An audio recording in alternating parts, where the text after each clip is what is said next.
Baiklah, kita akan memulai seluruh kegiatan kita pada hari ini. Adil Katalino Bacuramin Kasaruga Bahasa Ingat Kajubata. Tutuhnya tiop akalnya mido. Oniaga. Ani kabar. Baiklah, pertama-tama kami mengucapkan selamat datang kepada Kepala Dinas Pertanian Kabupaten Sanggau beserta rombongan di lokasi kebun kelompok ubi tapioka kelompok Lungai Maju, Dusun Pula, Desa Makkawing, Kecamatan Balai, dalam acara panen perdana ubi binaan CU Banuri Harapan Kita. Pada hari ini kami mengucapkan terima kasih kepada para bapak-bapak yang telah hadir di sini di lokasi kami ini. Kami yang kelompok-kelompok ini memang ingin maju sesuai dengan judulnya Lungkai Maju. Dari 9 dasawisma yang terbentuk di Desa Makkawing, salah satunya adalah dasawisma Lungkai Maju. Kami dari pemerintah desa, khususnya pemerintah desa Makkawing, mengucapkan banyak-banyak terima kasih, terutama dalam hal ini kepada CU Banuri Harapan Kita, yang pada kesempatan ini bisa bekerja sama dengan dasawisma Lungkai Maju.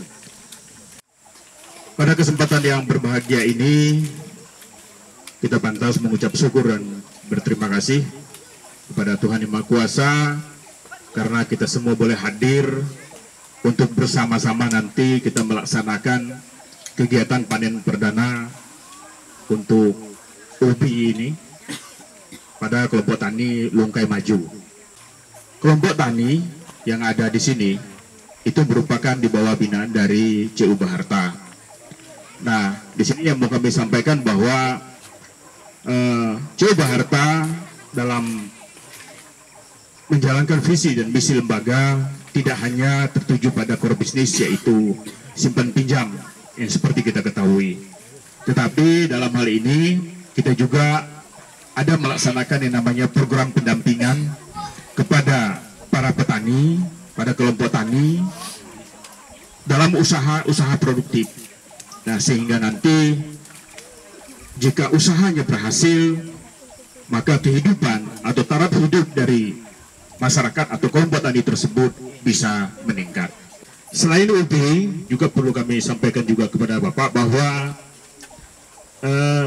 dari lembaga juga program SPM itu kita juga ada namanya mendampingi tentang beras, Pak. Jadi lembaga kita juga ada memproduksi beras.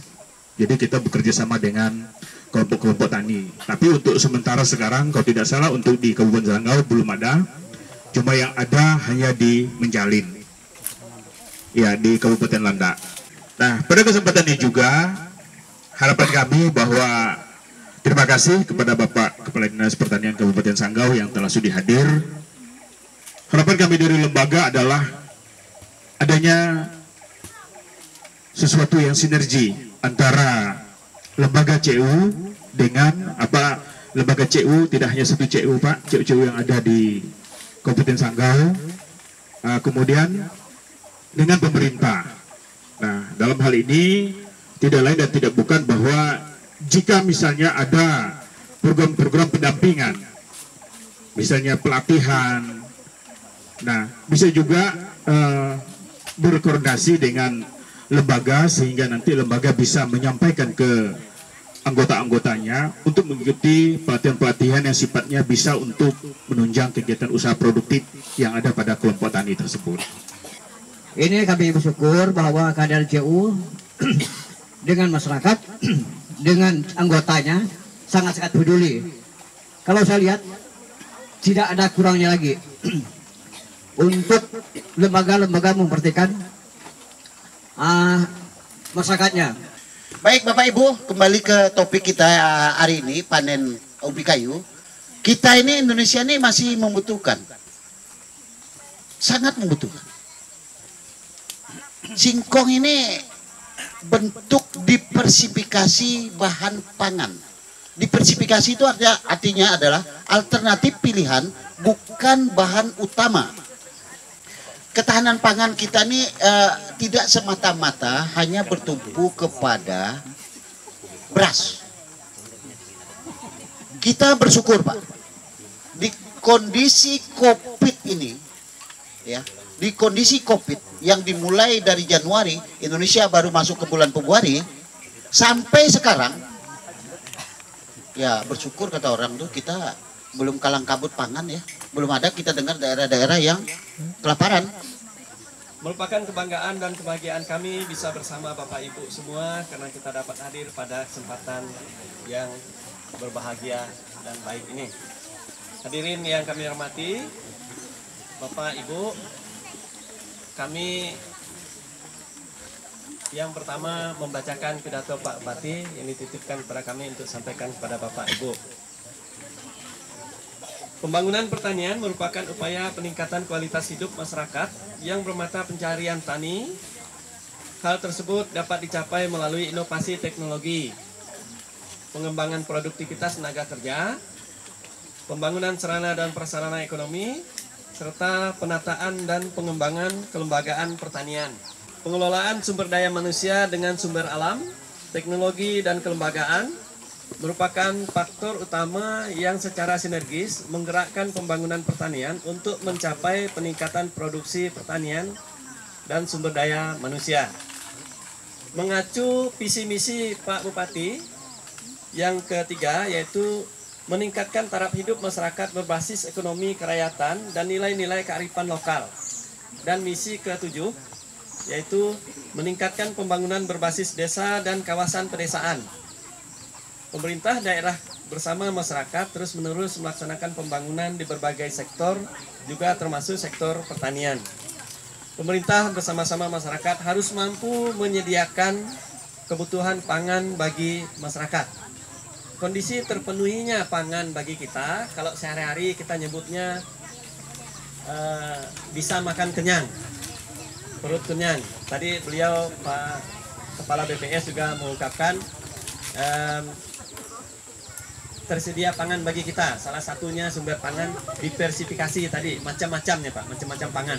Tapi kali ini ada penggunaan lain dari diversifikasi pangan kita. Sektor pertanian memberikan kontribusi yang positif pada saat pandemi COVID-19 tahun 2020 ini. Sampai dengan bulan Juli 2020, pertumbuhan ekonomi nasional selama 8 bulan untuk sektor telekomunikasi bisa mencapai 3,34%. Untuk sektor pertanian 2,2%. Sektor lainnya minus. Maka kalau di TV Bapak Ibu dengarnya ada namanya triwulan 1, triwulan 2. Pertumbuhan ekonomi secara keseluruhan triwulan kedua ini di bawah 5%. Artinya kalau terjadi berturut-turut 3 kuartal, beliau ini yang nulisnya Pak, nulis angka itu, maka ekonomi kita bisa masuk ke dalam resesi. Nah, resesi. Tapi tadi pertumbuhan ekonomi secara positif didukung sektor telekomunikasi. Ingat Bapak Ibu dengan HP kan? Nah, tanpa disadari tadi dari sektor pertanian. Sektor pertanian, sektor yang menyumbang paling banyak adalah sektor tanaman pangan. 9,32%. Nah, itu yang mau disampaikan Pak Bupati melalui kami pada hari ini. Bapak Ibu, para petani, jangan takut untuk bertani. Jangan takut untuk berusaha. Tadi beliau juga sudah jelaskan dengan kita. Sangat besar sekali. Terus bagi Bapak Ibu, bagi pengurus CU, bagi aktivitas CU juga tidak terlalu takut karena tadi pertumbuhannya bisa 9,32%. Kita bisa masuk di sana dari segi ekonomi, dari segi ekonomis. Menurut rilis data BPS Kalbar, mohon koreksi Pak, pada bulan Maret, April, Mei, Juni, nilai tukar petani Pak, nilai tukar petani itu artinya semua sarana produksi atau usaha pertanian kita hari ini nanam ubi dengan harga jual di pasar jauh lebih untung. Namanya nilai tukar petani 103%. pada bulan Mei 104% kan Pak, begitu. Untuk Kalimantan Barat.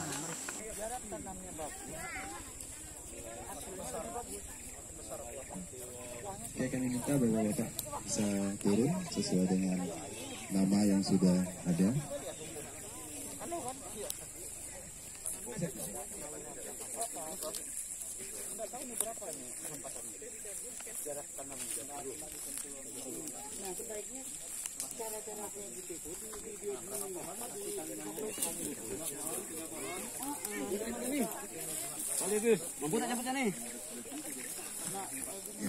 Sini lagi.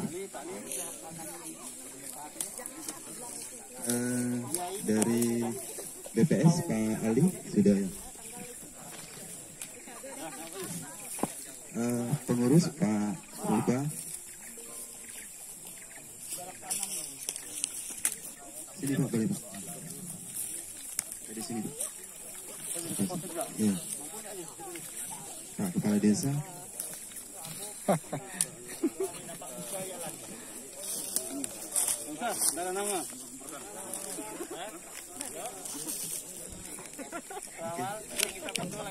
Oke, baik, kita mulai.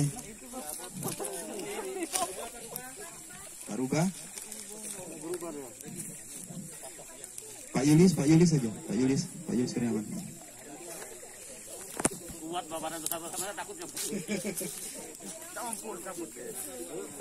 Sebelah sini ya Pak.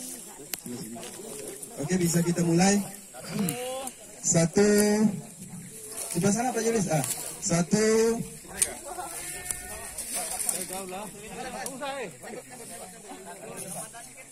Oke. 1, 2, 3. Oke, ulangi lagi Pak. Nah, boleh di agak rapat, kemudian nanti kita foto bersama. Nah. Saya paling banyak buahnya nih. Diangkat Pak. Oke, bisa di sini Pak. Oke. Bisa. Ini paling keren kan? Sini Pak.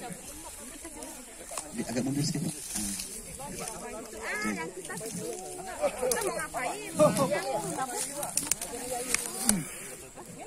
Oke.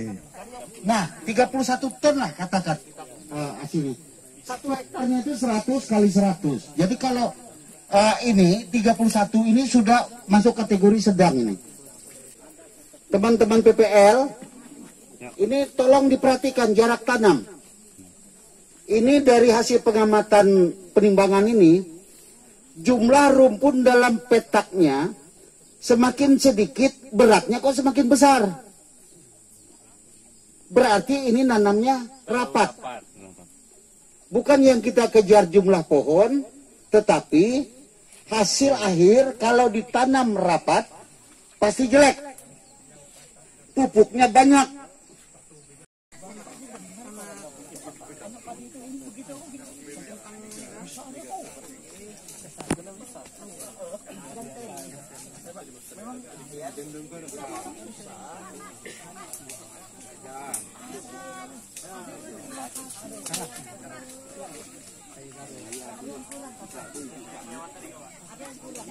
Masih kosong lagi sekarang.